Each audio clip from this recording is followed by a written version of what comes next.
everybody, and welcome to the very first episode of Let's Talk Crap. Let's talk culture, arts, and politics. So, I am so very excited to be here on season premiere. And today, we're going to be talking about a lot of different things as Brooklyn's local source for culture, arts, and politics. All right, we're keeping it fresh, we're keeping it clean, and we're talking crap, you guys. So, this month, before we bring out our guests, because we're talking about legal weed with Pat and Lo, co-founders of WOCC, Women of Color in Cannabis, we're going to be talking about our local crappening of the month. I'd like to shed some light on a play that I saw recently at BAM, that's the Brooklyn Academy of Music, and that's located in downtown Brooklyn. And that play is called What to Send Up When It Goes Down. It was written by Alicia Harris, and it has a history of performances going back to 2018 with Movement Theater Company. And the play received sparkling reviews. Like in the New Yorker, it said, "This is theater as art, exorcism, balm, and a battle cry," right? It's been described as a ritual, a homecoming, and a dance party. Alicia Harris herself said, "It's a space in the theater that is unrepentantly for and about Black people," right? And so when I saw it, I'll be honest, you guys, it's true. It was, I don't even know how to explain it. It was just so homey. Right? It was the show starts off with the fact that starts off making that fact, that space, well known. The leader of the show comes out and actually says that, "Let me be clear, this ritual is first and foremost for Black people. Again, we are glad non-Black people are here. We welcome you, but this piece was created and is expressed with Black folks in mind. If you are prepared to honor that through your respectful, conscientious presence, you are welcome to stay." So the show automatically provides that space for its audience. It automatically, just right off the bat, makes it clear. The structure of the show is unlike any shows I've ever seen, right? And it feels a lot like a church service, and it has a similar structure too. For churchgoers, there's like that opening prayer or the lobby installation for the show, which asks you to reflect on the lives lost due to police brutality. So you walk into the lobby and there's images all around you of different people and their stories. You can take a ribbon, a Black ribbon, and that's actually used during the show itself. The show honors those that are lost, okay? And it provides a space for Black members to release the rage from all of these different events. Then there's like a devotional service or the voluntary workshop that's happening in the show. And I'm not gonna lie, when I started, I was a bit like, whoa. I felt a little unnatural to me in the beginning, because you know what? Even though I was assured the space is for Black people and people of color, I was scared. But as soon as we got to what's known as the sermon or the play, the actual meat of the show, where we were singing together as an audience, that fear was gone. It was replaced with a pride in my Blackness, right? And being a Black American. And at the end of the workshop, there's an epilogue where all of the Black members are invited to stay and release and be together as one, right? It's the grace and peace, the pieces or the peace bees of the church service. It's the goodbyes, but uniting together. All right. And so I'm going to share the song that we all sang together. And the words are, "Sun come up, shine on me. Can't stop it, feeling free. I want to thank you. I want to thank you." So that is our crafting of the month.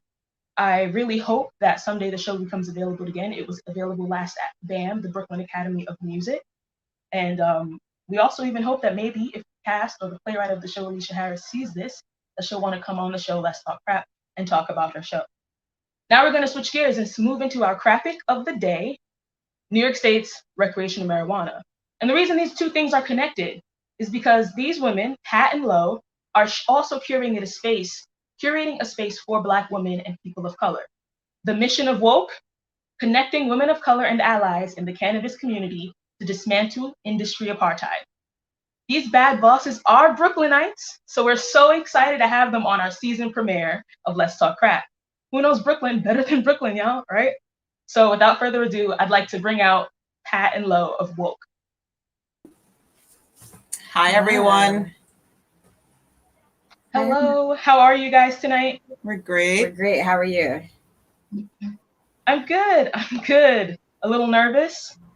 So are Same we. here. But no, we're gonna have a lot of fun. So So I'm gonna just start off. Can you guys tell the audience who you are? How did you meet? And tell us about WOCC. Okay. All right. So I originally entered the cannabis space as a cannapreneur. So that's a cannabis entrepreneur. Oh, so sorry. I'm so nervous, right? My name is Shaloma, but I also go by Lo. So whatever works for you. Shaloma Wagstaffe to be exact. Hence the nickname, because after years in the system, I was just tired of getting butchered. So Lo is short and sweet, but Shaloma is welcomed as well. And this is Patricia, my partner. So yeah, in 2018, I started going to networking events in New York because I was a cannapreneur, which is like what we call a cannabis entrepreneur. And I was throwing consumption-friendly events, right? But I was like, there has to be some way to like meet people who are also in the industry. There has to be a way to like, market what I'm doing, but also meet other people. So I started going to networking events and realized it was very white and very male. So I started doing what for me was very weird, but going up to every like Black person I saw, a person of color, but especially Black women, saying, "Hi, I'm Shaloma. Like this is what I do in the industry. What's your name?" Things like that. And I felt like we needed a space that was curated by us and for us, where we could speak the language that we felt comfortable speaking, where we could, network unbiased, where we didn't have to be super professional and super knowledgeable. Yeah. Because suppose you have no idea what is going on in cannabis, you shouldn't be deterred because you don't speak the language, exactly. Right? So about maybe 6 months to a year after going to some sessions, I saw this beautiful Black woman. And I have like a fascination with nails. Like I love getting my nails and I like to pick my designs. And I was like, oh my God, her nails are bomb. So I'm like, not only is she a Black woman into cannabis, but her nails are bomb. I have to introduce myself. So I introduced myself to Patricia and I told her like, we should work together. Like, let's build this space. Like I have an idea to, to create something for women of color in cannabis. And if you also feel like there's a need for this, like let's do this thing. And I'm so gracious that she said yes. Yeah. Hey. See, and I really felt the same way that Lo did, going to these events. When I started going to cannabis networking events, I have to say thank you, Google, right? Because I would search cannabis related things online, and then all of a sudden I start getting a bunch of cannabis related advertising. And one of those advertisements was for a workshop or a networking event that was taking place on Spring Street in Manhattan.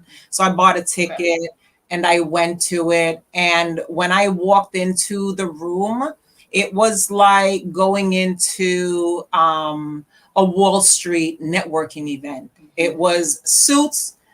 And I definitely, there are a lot of white guys there, but there are a lot of white people in that space, right? And the reason why that's important to point out and to keep pointing out is because they were talking about weed, I curse a lot. Oh, okay. Okay. The thing that we get arrested for in our community is the thing that they were there networking about and talking about and discussing who's an investor, who's here to learn, who has a business. And those are the conversations that are happening in those rooms. But in my community, in our community, that's not the conversation that's happening, right? That's not the atmosphere we're in. It was criminalized. And so for us, creating a space in the community that was accessible to people like us was really, really important. When I was going to the networking events, one of the things that I would do is I would buy host tickets. So I founded an LLC so that I could use a business to purchase tickets and write that off, right? And so I would purchase these tickets. I would purchase host tickets, and that included 1 ticket for me and 4 tickets to give away, right? And so when I got those additional tickets, I would give them to individuals in the community so that they were able to come to these events and see what it was like outside of our community where individuals are not criminalized. Yes. And the reason why that's important, because these tickets at a minimum were $50. You know, the standard is like $100 because like we're in New York, so the tickets aren't accessible. Exactly. You know, it's not affordable for the average person. So, you know, and someone has to make a decision between knowledge or spending money. It's like gatekeeping. It's literally keeping people from a certain demographic of people from this industry, or from the tickets.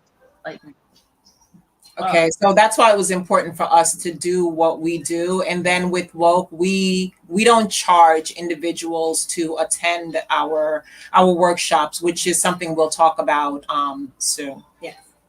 Okay. Yeah, I'd love to get there. Should we ask some personal questions so that the audience can get to know you guys? Of course.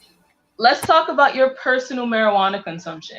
Like, I know that I have to. You guys are running WOCC, right? Yeah. So how often are you guys smokers, or how often do you consume marijuana as for favorite method of consumption, I guess? Okay. You want to start? Okay. Well, I prefer rolling. That's like my method of consumption, preferred method of consumption, preferably Bob Marley papers. And I don't know if it's because I'm a Brooklynite. I'm a West Indian Brooklynite that lives, you know, in East Flatbush. That Fronto is a thing. But I love the combination of Bob Marley and Fronto.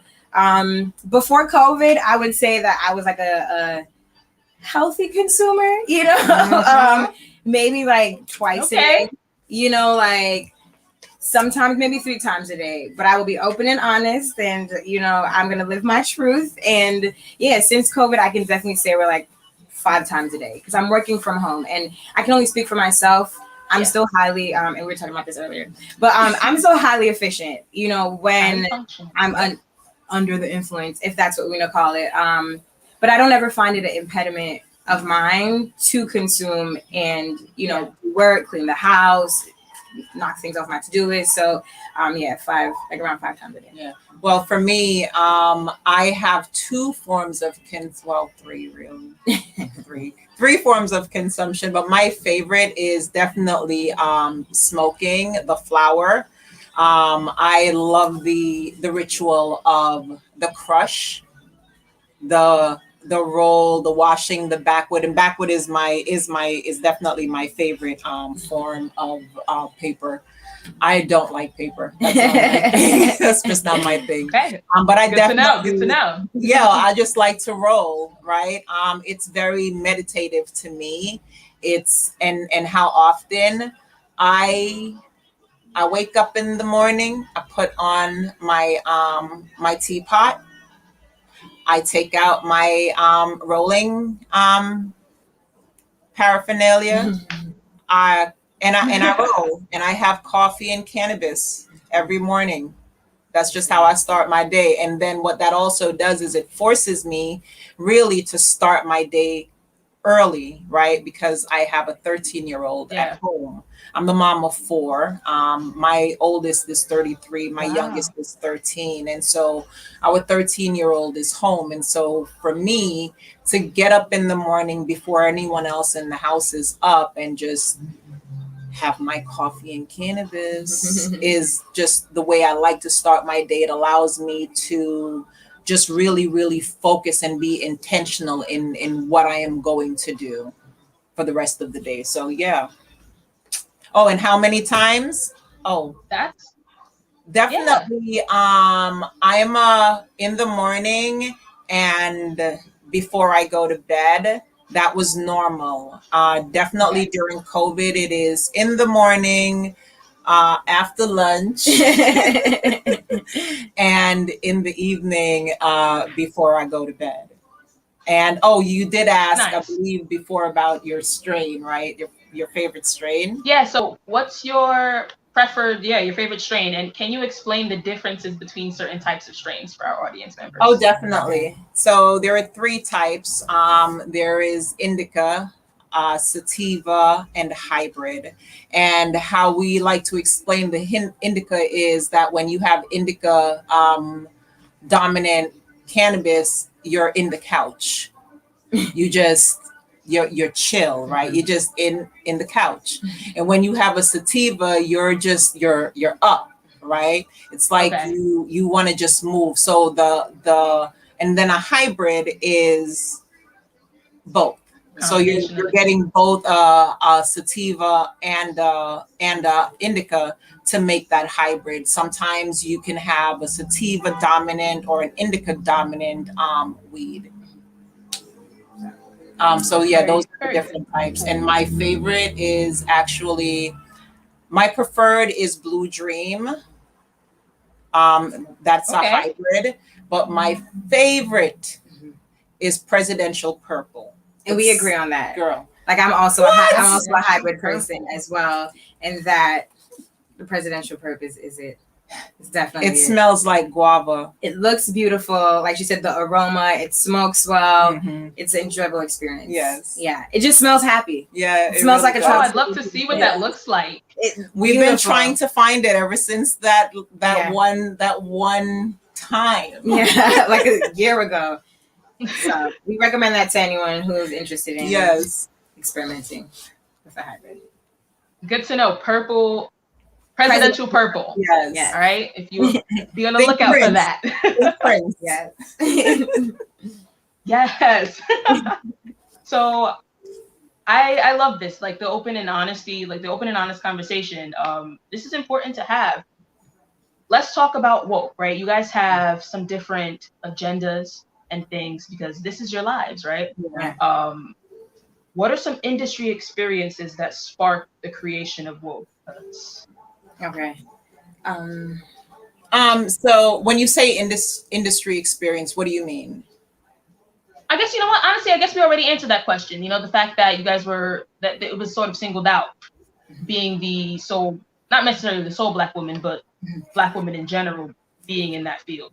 Well, I think that to expand on that, I think that the experience is the being in those spaces, and not just that one space, just many different spaces, and how when you speak to people, how they speak about us, right? How they speak about us, like we don't have the money when they're having conversations about investments in and opening cannabis businesses. One of the things they say is like, you know, we're pushing social equity, right, and economic justice in the bill that was passed.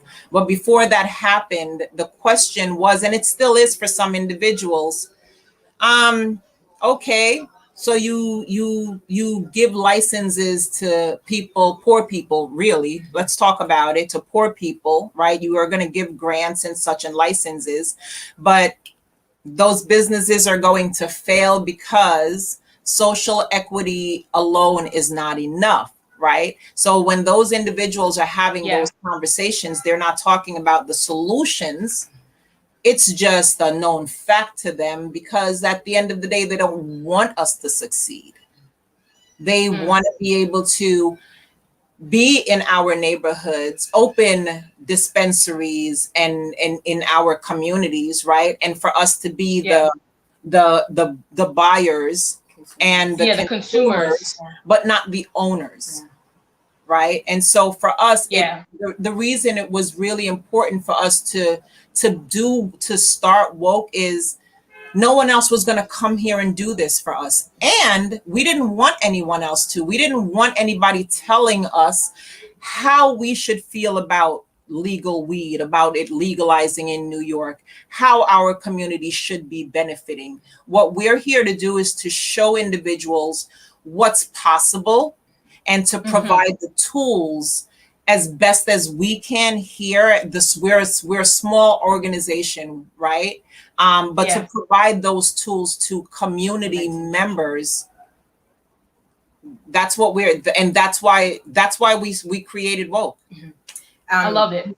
Yeah, piggyback a little bit off of what Pat said in the end. That was one of our like greatest motivations. Like we felt like even if you do find some kind of, worthwhile information in these sessions, you literally walk away with no way to follow up, right? Unless you're an investor with a lot of money and people want to be in contact with you, there's no follow up, right? So not only did we want to, make sure that the events were free so that cost wasn't an impediment, but we also wanted to make sure that there was follow up, like Patricia said. So at the end of every session, you get a one-sheeter, and it's just a highlight of everything that we talked about. It's a downloadable PDF. You can take it with you. And we feel like that's important because that's how you walk away with something. That's how you learn something. That's how you promote retention. If there's something that's absolutely something to refer back to. So those are our two motivations. That's so important. Mm-hmm. Let's talk about these meetings, right? Because I do want to get into some of the actual legalization and some of the rules that have changed, like the policy changes. Okay. But I also want to talk about these sessions because that's one of your main, services, right? Yes. Programming, yeah. Yes. So which should we talk about first? Which would you like to talk about first? Should we talk about the policy changes or? I say let's hit the sessions and then get into the policy changes because there's a lot. Exactly. And your audience might have questions. Yeah. And we want to answer those. Yeah. All right. So very quickly. On the last Saturday of the month, we have what are called Canna Sessions, which basically are cannabis informational sessions. So we tackle like a specific topic, and what we consider that is like our entrepreneurial route, right? Because we teach you things like how to formulate a pitch deck, right? We had a 3-session like business intensive where we worked with a legal team out of New Jersey that basically taught you like not only to have an idea, but take it from an idea to an actual business plan, a pitch deck, be prepared to, ask for money if you want this business to come to fruition. We talk about a variety of topics that would be of interest to the entrepreneur. So that happens on the last Saturday of every month at 2 p.m. Eastern time, right? Mm-hmm. But in 2020, when COVID hit, so in January to be specific, we launched our Canna Careers program, which is for someone who wants to be employed in the cannabis industry. Because originally, since Patricia and I are both cannabis entrepreneurs, we were looking for the resource. We were looking to create the resources we didn't have, right? So lawyers and investors and, people who can help us who've been in other legal industries, who are now in New York, and really providing those resources like we didn't have. But then we realized, a year or two into the work that not everyone wants to be an entrepreneur.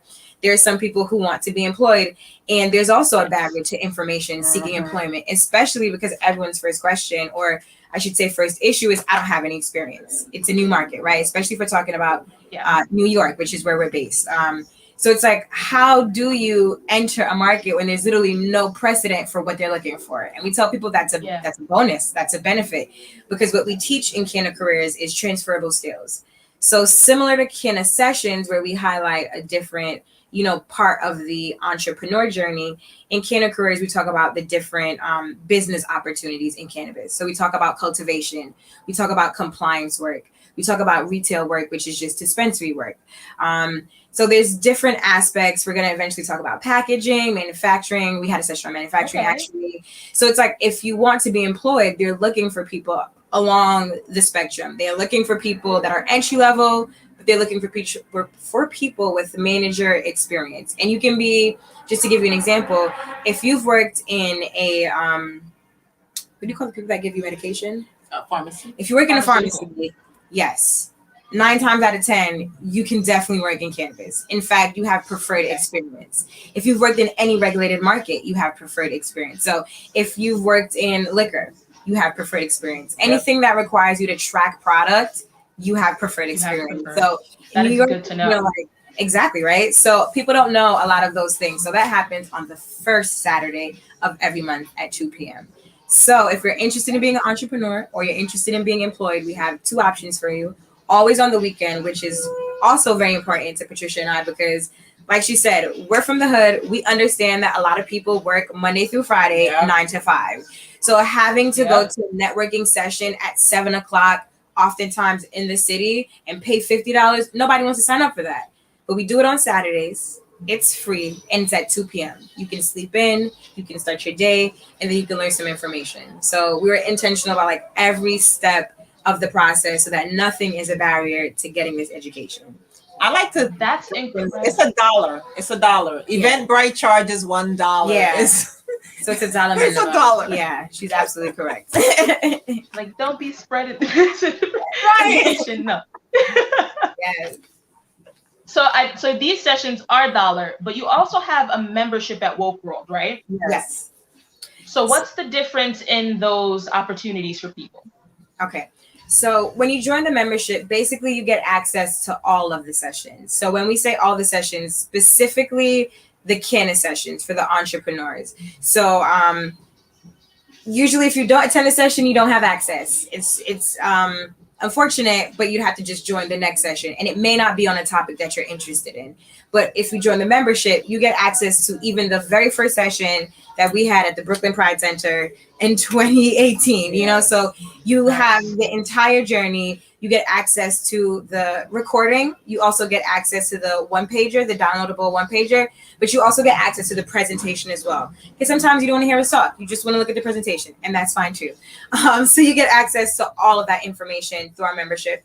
You also get an awesome walk shirt that comes with membership. And you have membership. I love those shirts. I'm jealous. Thank you.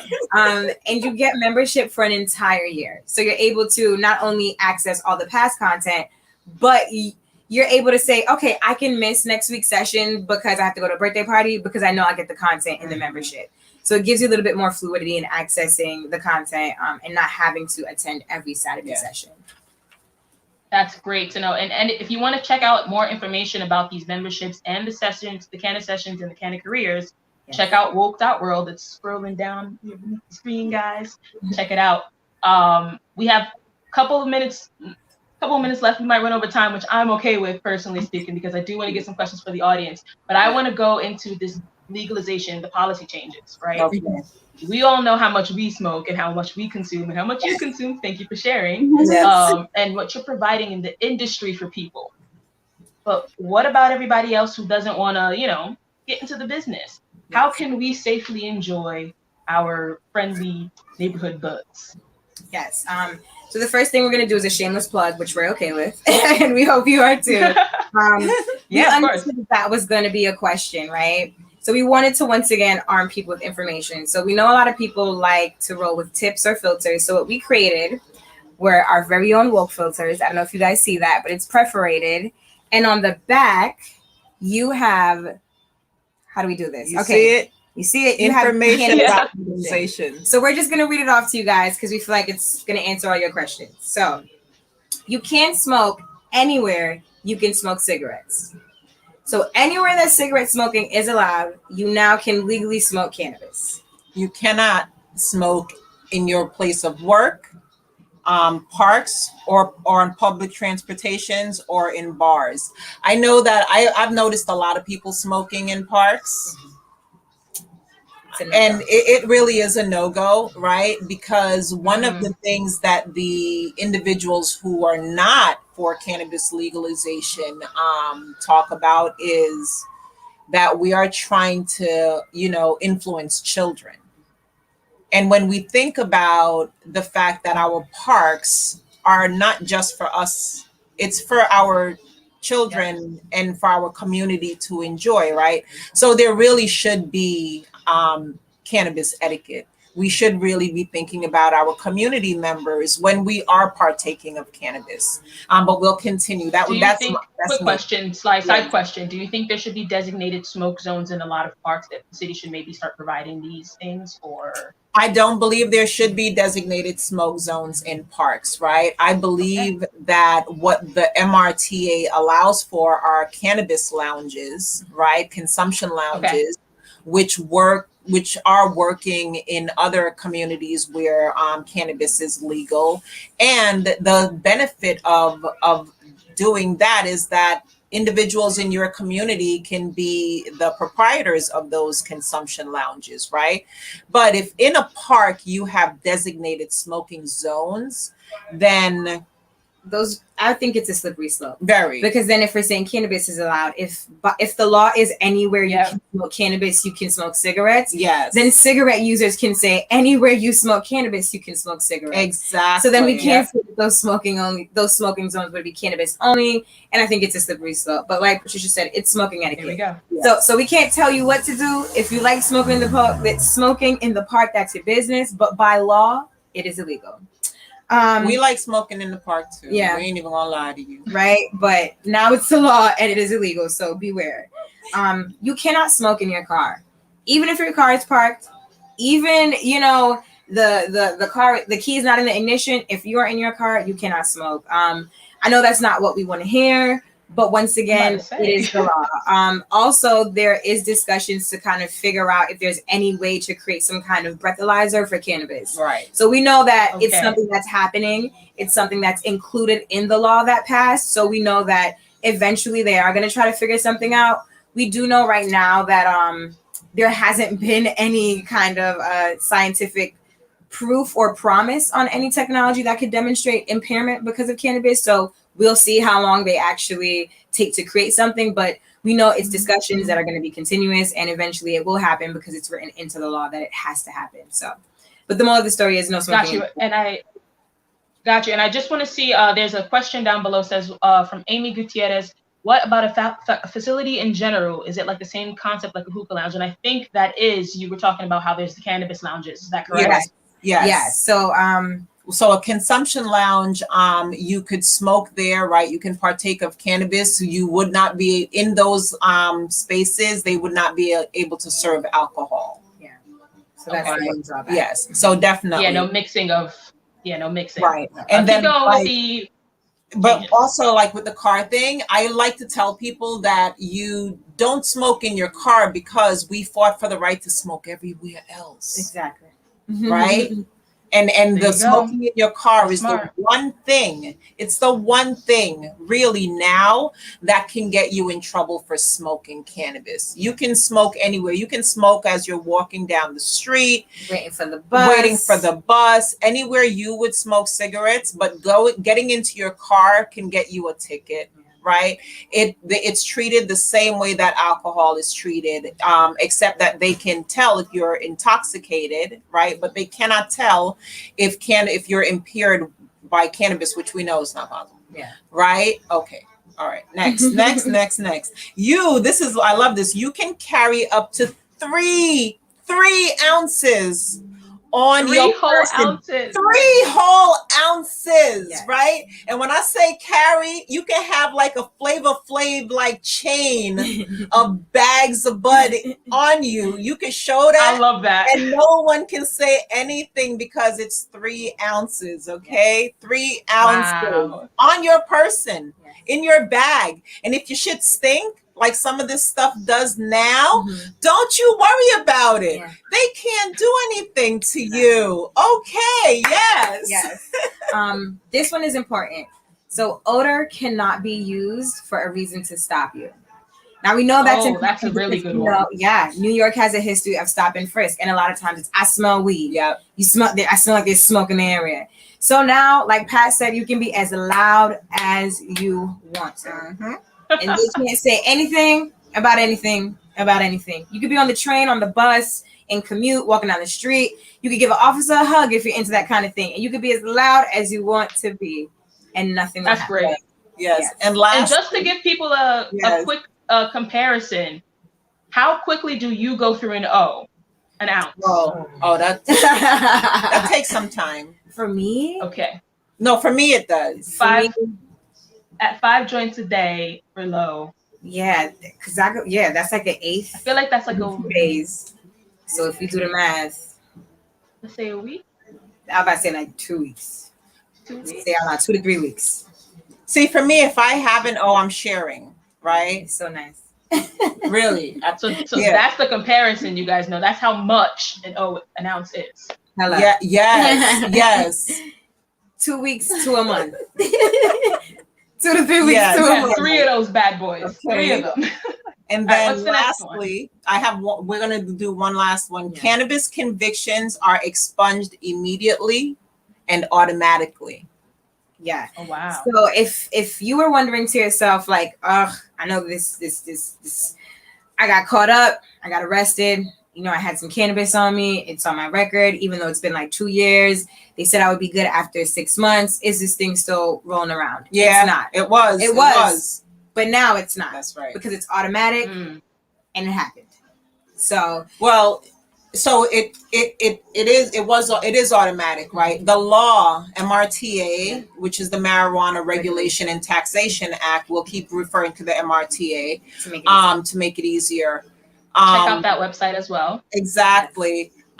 What that allows for is the automatic expungement, but the courts have to enter the code in the database so that these convictions will be expunged. So although the law says that it's automatic, the system has to catch up and make it happen, right? So really, in automatic in this situation means 2 years. Yeah. Really.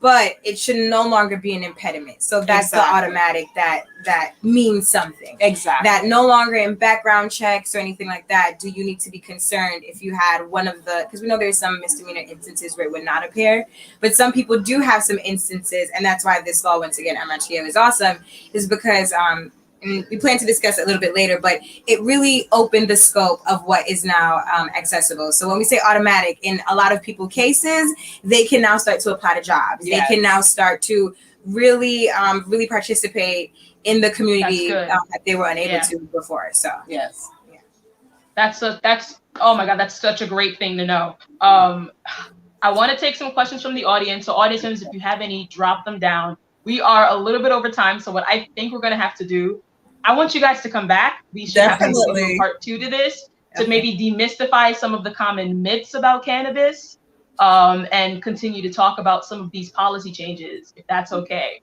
we can plan another part 2 to this. But if anybody has any questions, drop them down below.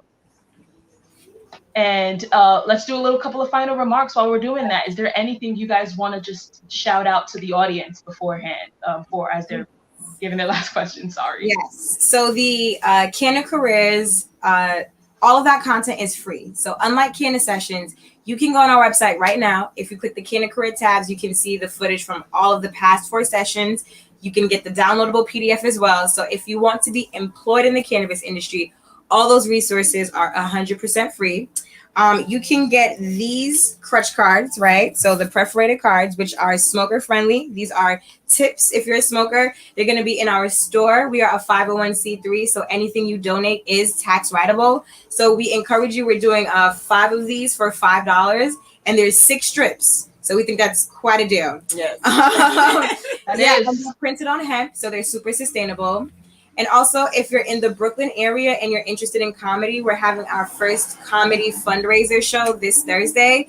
We've never done anything like this before, but we wanted to meet our community, but do something a little bit different. So it is a POC comedy show. We have 2 Black women and 2 men of color. I think one is of Indian descent, another one is a Black man. So we're super excited. It's this Thursday. I will be there. Yes, it's this Thursday at 7:30 p.m. Tickets are $25, but once again, we are a 501c3. And you'll get a goodie bag with each ticket purchase that will have the perforated cards that we showed you guys and some other goodies. Yes. So if you're interested, please join us. And like Irmani said, please visit us on our website at WOCC.world. Follow us on Instagram at _WOCC. And thank you once again, Irmani and the Let's Talk Crap team for having us. I hate to have to cut this off. Like, this is such a good conversation. So hopefully we can get you guys back, because this is such a good conversation. Yes. We will definitely be back. We'll come back. Let us know when, and we're here. Yes. I want to thank the individuals who've been in the chat, just keeping it really live. We really appreciate you guys for your engagement. Yes. Irmani, thank you so much for having us. We really, really appreciate you. Yes. And this was an awesome first show. Yes. Congratulations. Thank you. Thank you. Have a wonderful evening. You too. Bye. Bye, Amy. All right.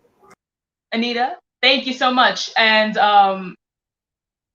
check out all of the links that we've put in the chat. Don't forget to like, comment, and subscribe. Let's Talk Crap BK and @_woke. I have nothing else for you guys other than that. Have a fantastic day.